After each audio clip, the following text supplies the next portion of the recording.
Hi, I'm Carolynn Anctil. Welcome to my studio. I'm a visual artist, and the instruments of my trade are watercolor, ink, graphite, and story. In today's video, I invite you to follow along as I draw a fawn in graphite. Let's get started. I'll generally begin with an HB pencil, and as the drawing progresses, I'll move to a softer lead. In this case, I used an 8B.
I use a smudging tool quite frequently for this particular drawing to soften the edges and create an illusion of fur.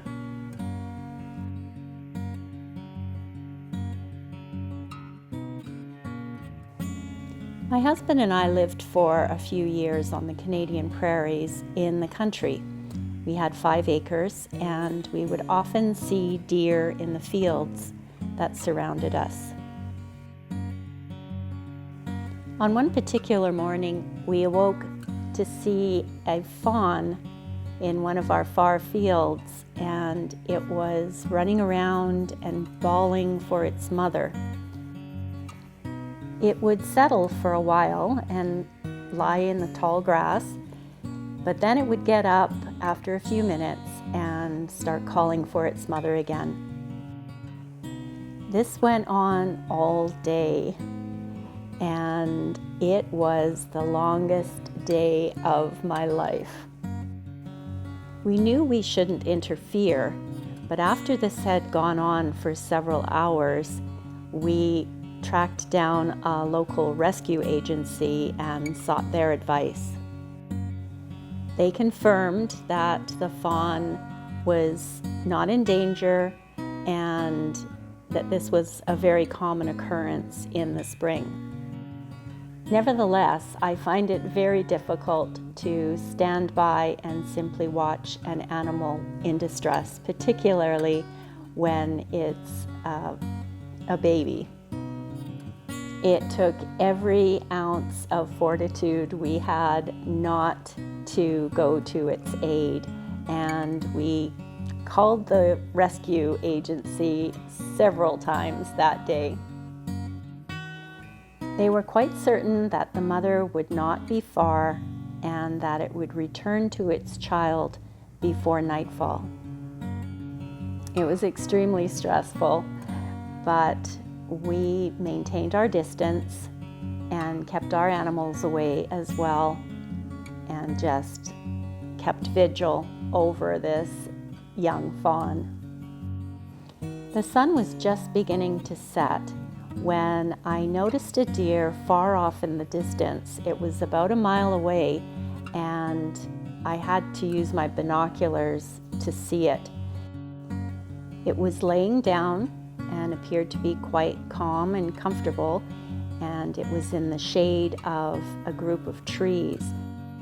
It was oriented in our direction, and presumably it was just surveying the area where it had left its fawn before approaching in case there was any danger. The sense of relief I felt when she had finally made her appearance again was tangible. She eventually made her way to our field and her fawn, and the fawn immediately latched on and had a meal. Mother and baby were reunited, and after the fawn had eaten its fill, they literally walked off into the sunset.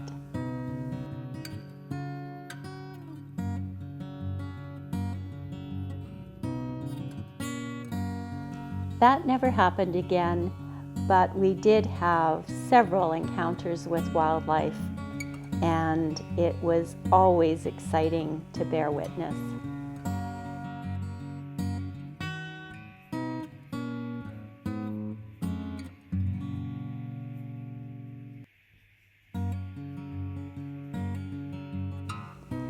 My drawing is nearing completion, so I'm just adding a few guard hairs.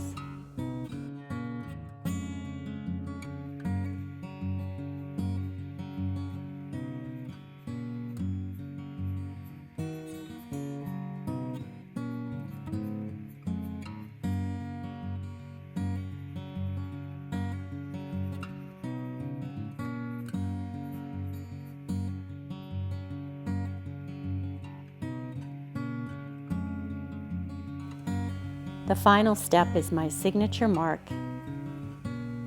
and I'll call this done. Thanks for watching. If you enjoyed today's video, please consider subscribing. It would really mean a lot to me.